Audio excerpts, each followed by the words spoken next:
সার্বজনীন পূজা মন্দির বটতলা,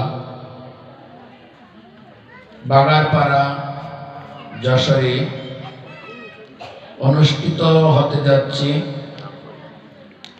আগামীকাল থেকে সুরাষ্ট্রব্যাপী হরিনাম মহাযজ্ঞ। সেই হরিনাম মহাযজ্ঞের আজকের এই গন্ধাদি অধিবাস পঞ্চতত্ত্ব মহাপ্রভু সপার্ষদে এই গ্রামে ভক্তগণের আহ্বানে ইতিমধ্যেই ঘটস্থাপন সহ গৌর আরতি, তুলসী আরতি সহ পঞ্চতত্ত্ব আহ্বান পাঠ কীর্তন সমাপ্ত করে ভাগবত কথা রস মৃতে আমরা উপস্থিত হয়েছি। অনেক অনেক ভাগ্যের পর, অনেক অনেক পুণ্যের পর, অনেক অনেক স্বীকৃতির পর হরিকথায় জীবের মন বসে। আজকের এই শুভ রজনীতে, শুভ দিনে, শুভ পরিণয়ে আমার পরমারাধ্য শ্রী গুরু মহারাজ রাধাকুণ্ডবাসী, রাধাকুণ্ডের অভূতপূর্ব পণ্ডিত, ভাগবত গগন মণ্ডলীর ভাগবত সম্রাট 108 পণ্ডিত বৈষ্ণব পদদাস বাবাজি মহারাজ এর শ্রী আতুল চরণে এই অদমের কোটি কোটি দণ্ডবত নিবেদন রইল। সর্বপ্রথম দণ্ডবত নিবেদন করছে আচার্যবাদ এবং কীর্তনী আচার্য বৃন্দ, যারা এতক্ষণ হরিনাম সংকীর্তন করে জীবের মধ্যে আনন্দ জাগিয়ে চলেছেন। সকল কীর্তন আচার্য বৃন্দের শ্রীচরণী প্রণতি। উপস্থিত অনেক বৈষ্ণব মণ্ডলী, দূর দূরান্ত থেকে অনেক বাবারা এসেছেন, তাদের চরণেও আমার দণ্ডবত নিবেদন রইল। যারা এই কমিটি আয়োজন করেছেন, সভাপতির মাকে দেখে মনে হলো সভাপতি বেশি বয়স নয়, কচি বয়স, তাহলে তার সাঙ্গপাঙ্গ সবাই কচি হবে। তবুও তাদেরকে সাধুবাদ, অভিনন্দন এবং সকল কমিটির চরণে আমার দণ্ডবত নিবেদন রইল। সকল সদস্যের প্রতি শুভেচ্ছা, অভিনন্দন। প্রিয় মাতৃমণ্ডলী, তোমাদের সকলের চরণে এই অদমের কোটি কোটি দণ্ডবত নিবেদন রইল। আমাকে এই কমিটির সদস্যবৃন্দ আমারই ছেলে শ্যামলের মাধ্যমে আমাকে এখানে আহ্বান করেছেন। আমি বলছিলাম আমি কি একা আসবো না সপার্ষদে আসবো, বলে না আপনি একা আসেন। এরপরে একা আসতে একটু ভয় হলো, তাই দুইজনকে নিয়ে এসলাম, যদি কোনো সমস্যা হয় টেকুন দিতে হবে তো, এজন্য নিয়ে চলে আসলাম। কমিটির সদস্যের মধ্যে রাগ কার বেশি আছে? এই বাবাটা আমার সামনে আসতো। রাধে রাধে। সভাপতি বাবা কোথায়? সভাপতি কোথায়? কমিটির সভাপতি কোথায়? তো কচি সভাপতি তো বললাম, সামনে এসেন আপনার সদস্যবৃন্দকে নিয়ে। আপনাদেরকে বলবো, এই হরিনাম মহাযজ্ঞ এটা শুধু আপনাদের সম্পত্তি না, এটা সমস্ত ব্রহ্মাণ্ডবাসীর সম্পত্তি। খুব মনোযোগ দিয়ে শুনবেন। বৃষ্টি আসুক, তার কাজ করুন। কেউ পারবে কিছু করতে? যেহেতু আমরা কিছু করতে পারবো না, মেনে নেন। মেনে নয়, ভগবান আমাদেরকে রক্ষা করবে। কথা বলা যাবে না, খুব মনোযোগ দিতে হবে, নাহলে ওই কথায় ব্যাঘাত ঘটবে।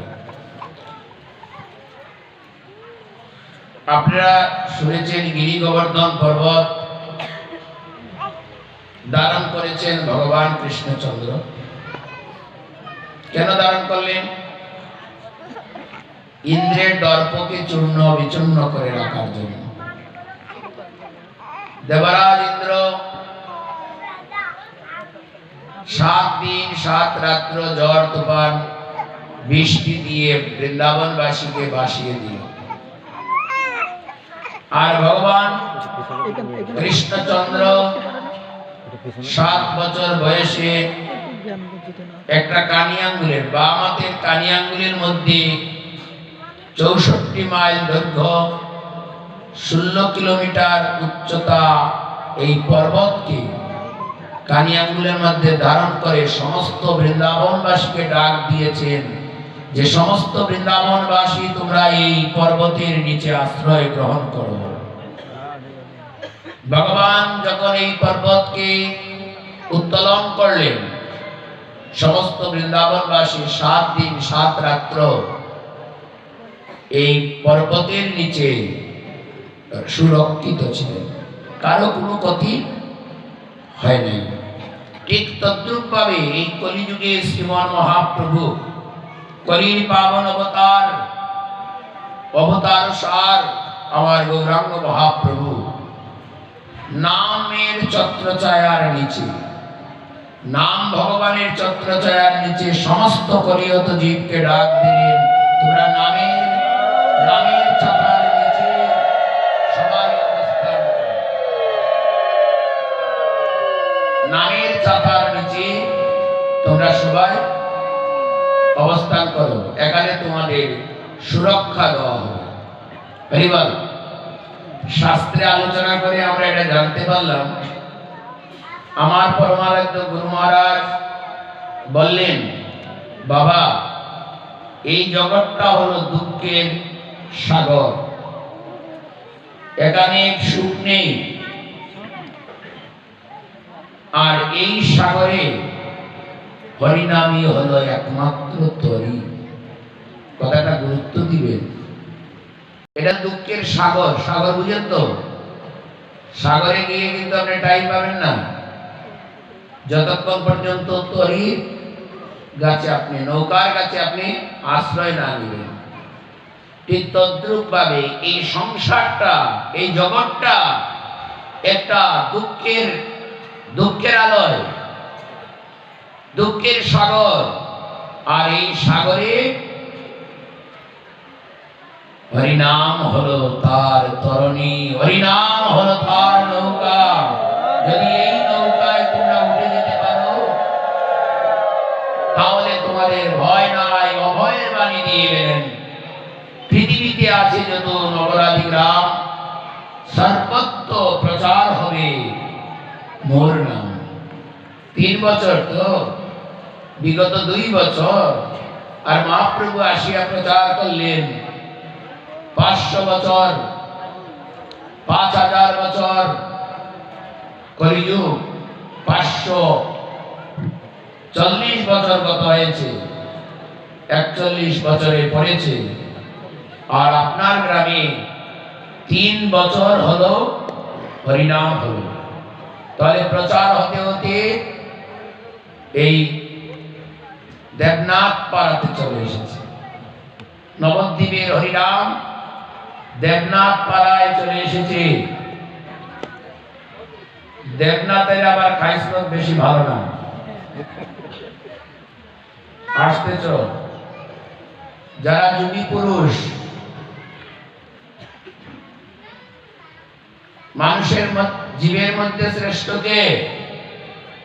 মানুষ। আর মানুষের মধ্যে শ্রেষ্ঠ কে? ব্রাহ্মণ। আর ব্রাহ্মণের মধ্যে শ্রেষ্ঠ ছিল যোগী পুরুষ, যোগীন্দ্রগণ। সেই যোগীন্দ্রগণ ছিল দেবনাথ। এদের অহংকার একটু বেশি, এদের স্টাইল একটু বেশি। যার বাড়ি এলাম তার যদি কথা কয়, এর জন্য বললাম কমিটির মধ্যে রাগ আছে কোনটার বেশি, এটাই আগে সামনে নিয়ে আসে। যার রাগ আছে সামনে আসতে হবে। সামনে আসবে না তার মানে সাহস নেই, রাগও নেই। যাদের রাগ নাই তারাই তো হরিনাম করবে। হরিবল। যাদের রাগ নাই তারা হরিনাম করবে, যাদের অভিমান নাই তারা হরিনাম যজ্ঞ করবে, যাদের অহংকার নাই তারা তাদের মস্তকটা ভক্তের চরণে লুটিয়ে দিবে।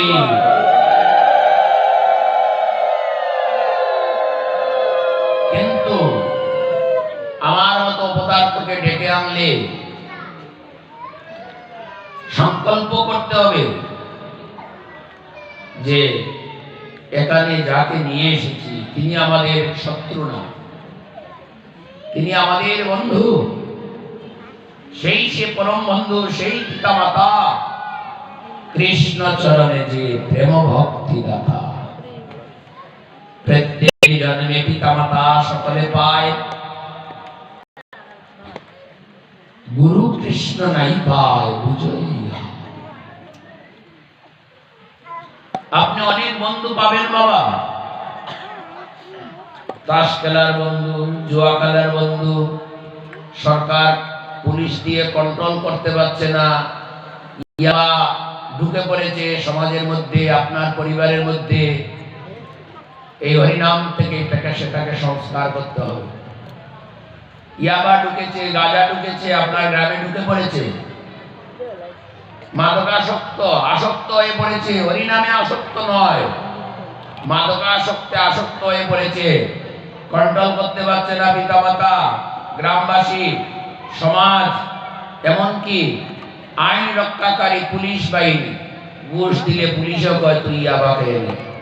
হ্যাঁ, পুলিশকে যদি ঘুষ দেন, পুলিশ এই ইয়াবা যে খাবে তাকে ধরবে না, ইয়াবা যে বিক্রি করবে তাকে ধরবে না। পুলিশ ইচ্ছা করলে একদিনে পারে সমস্ত মাদকা আসক্ত যে বিক্রেতা আছে, বাণিজ্য করছে, তাদেরকে একদিনই অ্যারেস্ট করতে পারে, কিন্তু পুলিশ করবে না, কারণ পুলিশও তাদেরকে সহযোগিতা করছে। তো পুলিশ পাশে থাকলে আবার আমাকে অ্যারেস্ট করেনি, তাও ভয় করুক, করলে করুক। কিন্তু কমিটির বাবাদের একটা কথা বলি, ডেকে নিয়ে এসেছেন সংস্কার হতে। আপনার যদি 3 বছরে আপনার হরিনামে কোনো ভুল থাকে, আপনার জীবনে কোনো ভুল থাকে, এখানে যারা ভাগবত কথা শ্রবণ করছেন, আপনাদের জীবন সংসারে যদি কোনো ভুল থাকে, ভাগবত পাঠের মধ্যে সেই ভুলের সংশোধন হয়ে যায়। এটা সুদন করতে পারবেন এই জায়গায়। আমাদের অমৃতময় কথা, হরি কথা শ্রবণ করে আপনার আমার ভুলের সংশোধনের এই আসরটা এখানে আগামী করলো, আগামী পরশুদিন হরিনাম যজ্ঞ হবে। জীবের মঙ্গল হবে কিনা জানি না, তবে এখানে আপনি সংশোধন হওয়ার সুযোগ পাবেন। এই জন্য প্রথম দাবি আপনাদের কাছে 2 দিন হরিনাম সংকীর্তন না দিয়ে 1 দিন করুন। মহাপ্রভু প্রচারিত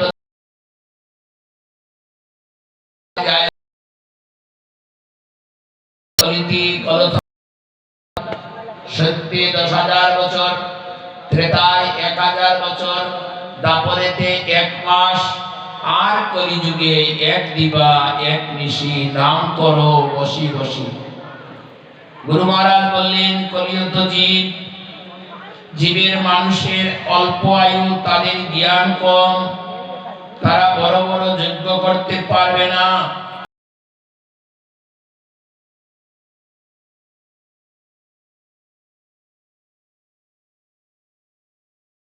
সমস্ত শক্তিকে ঢেলে দিয়েছেন।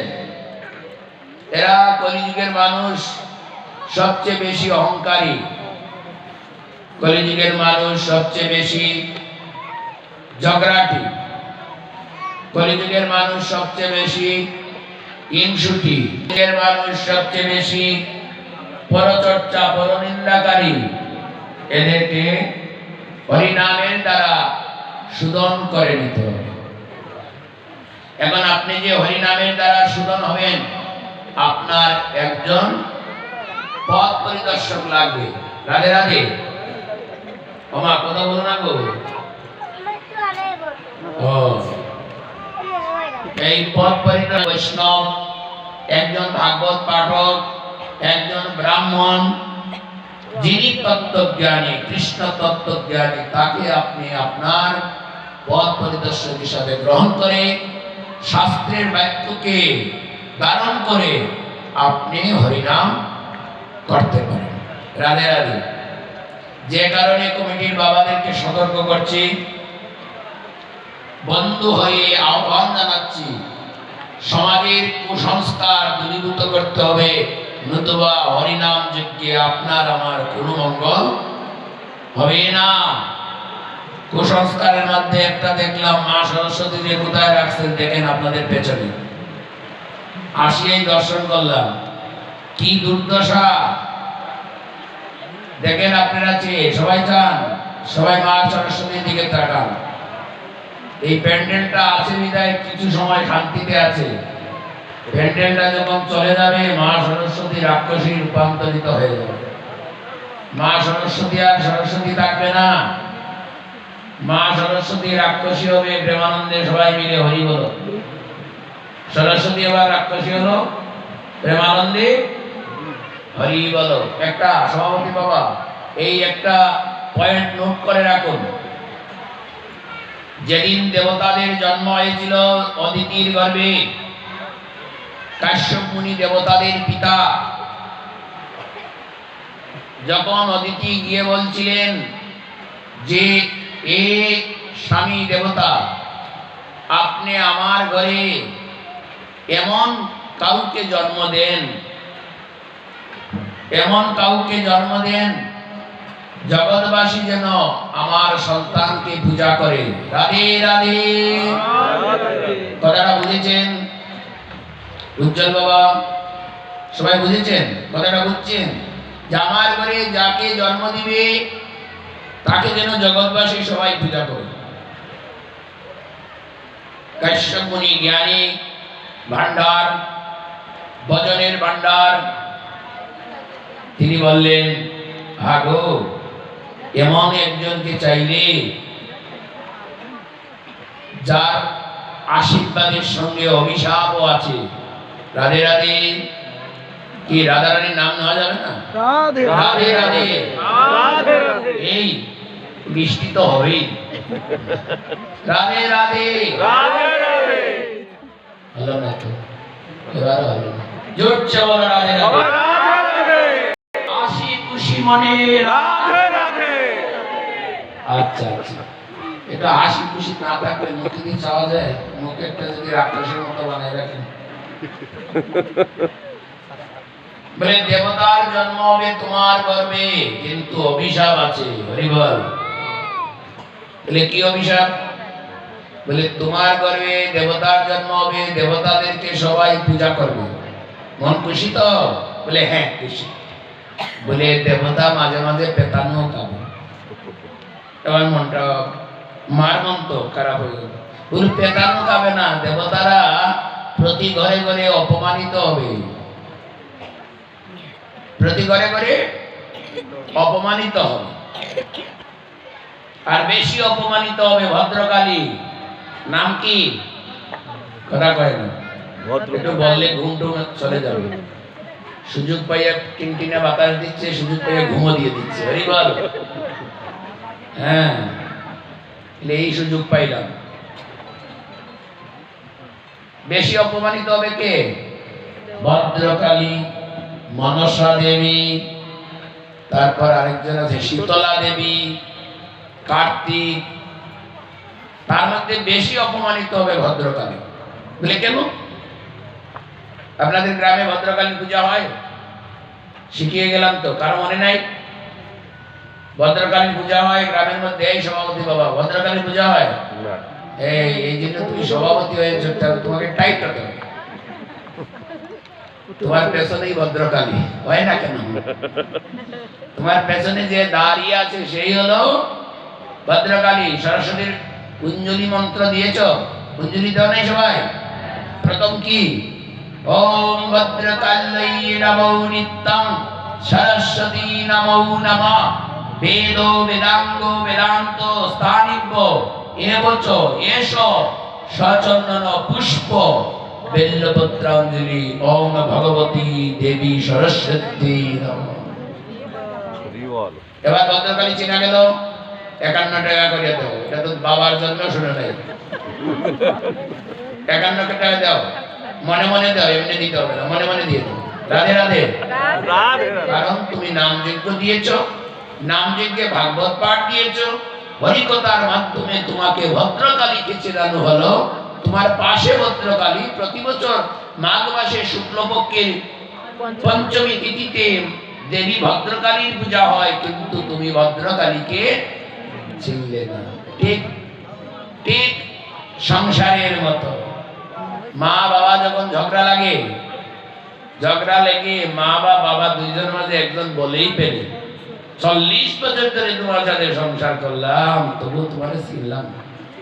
কয় কিনা বাবা? কয়, মাঝে মাঝে কয় 40 বছর ধরে তোমার সাথে সংসার করলাম, কিন্তু তোমাকে চিনলাম না। এই বর্ষার চিন্তা করি না, বর্ষা চলে যাবে,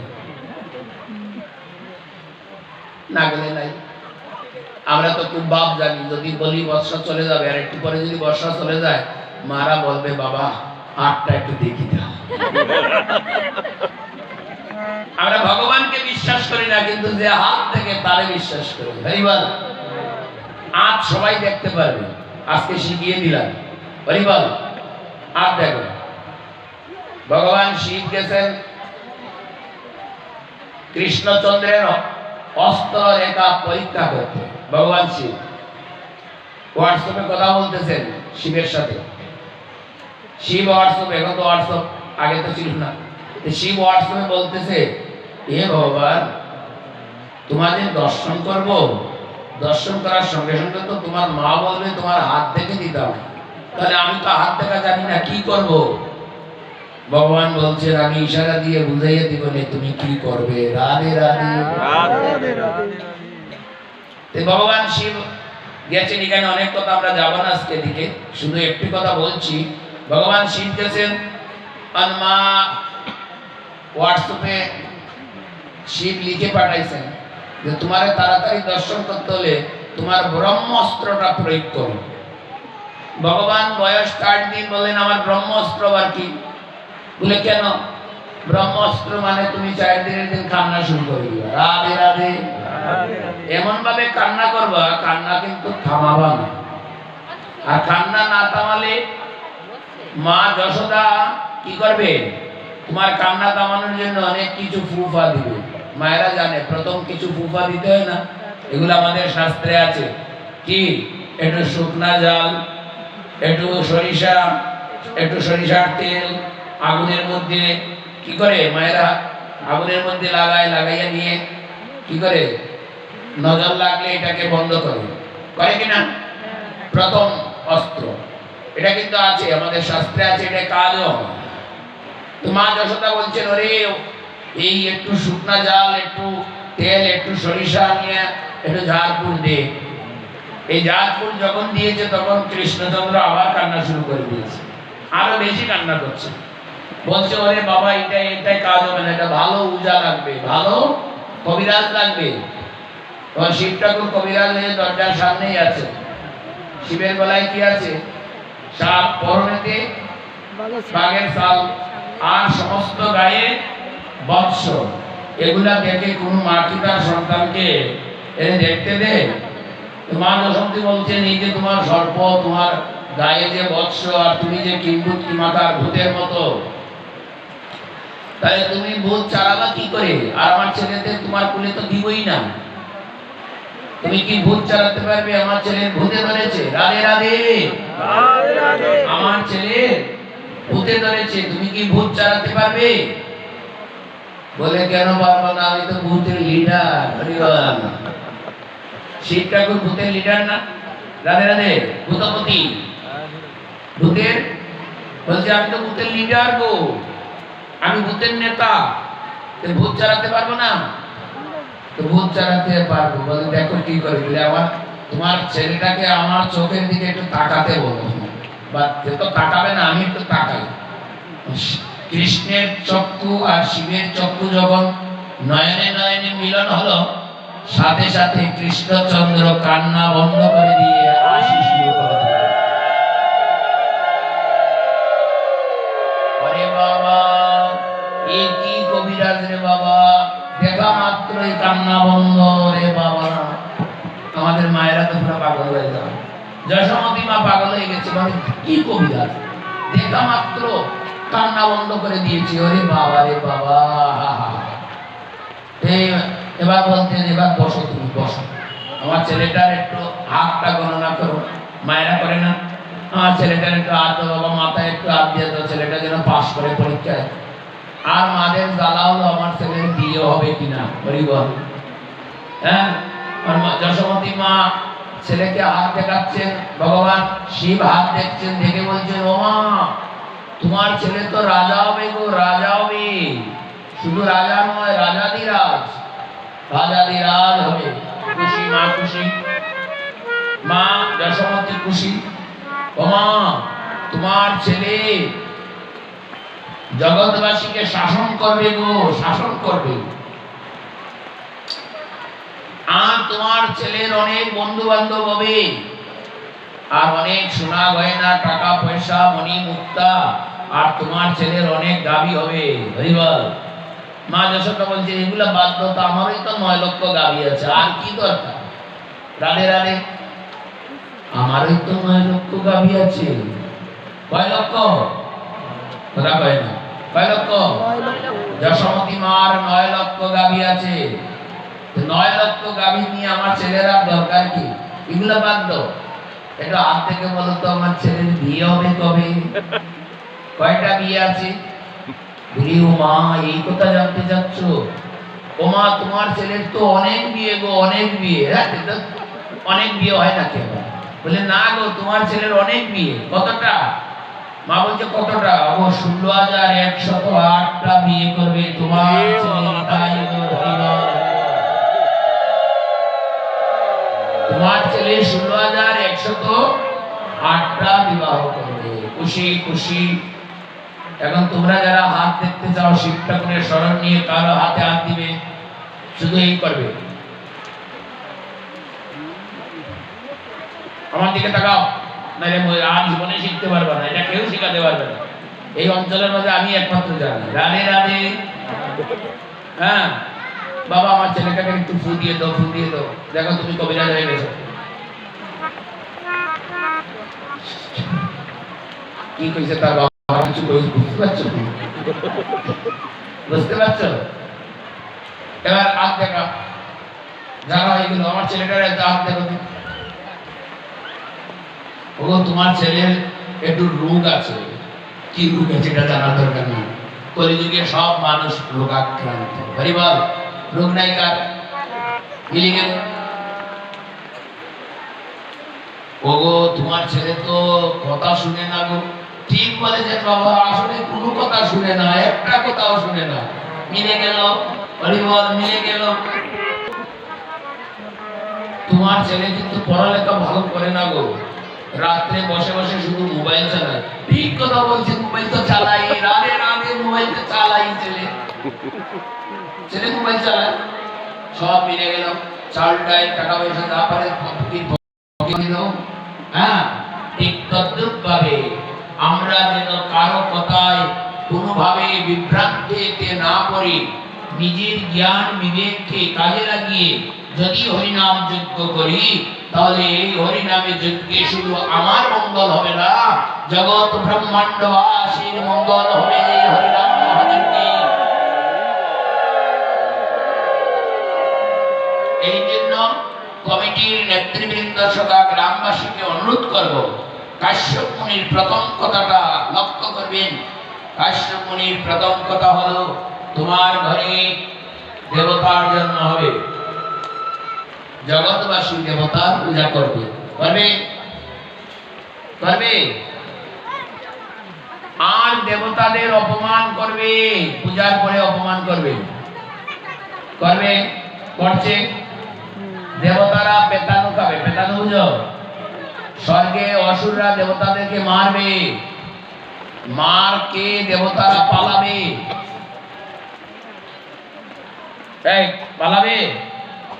এই যে বৃষ্টি কমতেছে, আমার কিন্তু একটা দেখো আস্তে আস্তে কমে যাচ্ছে। দেখো আবার কেউ হাত দেখাতে আসবে না। রাধে রাধে। কয়টা?